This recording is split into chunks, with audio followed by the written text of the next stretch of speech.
Nag-adjourn na ang ika-13 araw ng impeachment trial ni Vice President Sara Duterte ngayong Miyerkules, August 5. At sa ikalawang araw ng pagharap ni Roderick Wamil, ang dating State Auditor ng COA-ICFAO, ay nagkaroon ng oportunidad ang mga senator judges na makapagtanong tungkol dito sa mga naging testimonya ni Wamil. Kabilang sa mga itinanong ng mga senator judges ay ang pinagkaiba ng acknowledgement receipts at official receipts. So sa pagtatanong ni Senator Judge Bam Aquino kanina, tinanong niya kung pwede ba na gumamit ng mga alias yung mga nakalagay sa acknowledgement receipts. Ang sagot naman niya ni Wamil ay hindi bawal na magkaroon ng mga alias pero hindi rin naman pwede. Dahil ito yung magsisilbing proof na nagkaroon nga ng mga resibo or na-receive nga ng mga informants yung pondo na nakalaan para dito. Samantala sa pagtatanong naman ni Senator Judge Kiko Pangilinan kanina, kinumpirma niya na ito ang kauna-unahang opisina na nag-submit ng puro acknowledgement receipt. Sa pagtatanong naman ni Senator Judge Amy Marcos ay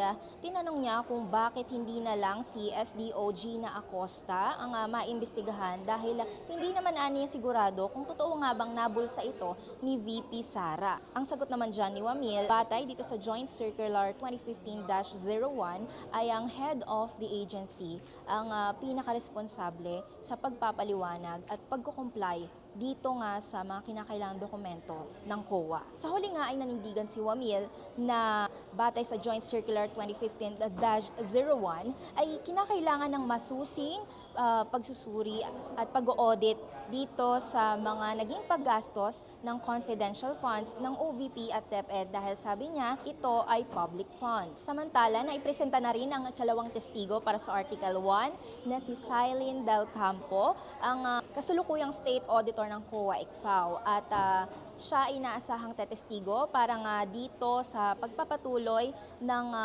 naging pag-audit ng COA-ICFAO para sa confidential funds ng OVP at DepEd mula December 21 to 31, 2022 hanggang sa 1st, 2nd, and 3rd quarter ng 2023. Itutuloy ang kanyang mga magiging testimonya sa susunod na paglilitis sa August 10 at napagkasunduan na reviewin yung parehong acknowledgement receipts na namarkahan sa kampo ng prosecution at ng depensa. Inaasahan naman sa mga susunod na araw na ipepresenta pa ang ilan pang testigo para dito sa Article 1. Kabilang dito si Marivic Pareja, ang Director ng House of Representatives Legislative Information Resources Management Department, si Gina Acosta, ang dating Special Disbursing Officer ng Office of the Vice President, at Edward Fajarda, ang dati ring Special Disbursing Officer ng Department of Education. Ilan lamang yan sa mga naging kaganapan sa impeachment trial ni Vice President Sara Duterte ngayong Miyerkules. Para sa VP Sara Impeachment Trial, the DZRH Special Coverage, ako si Mary Antalan, una sa Pilipinas, una sa Pilipino.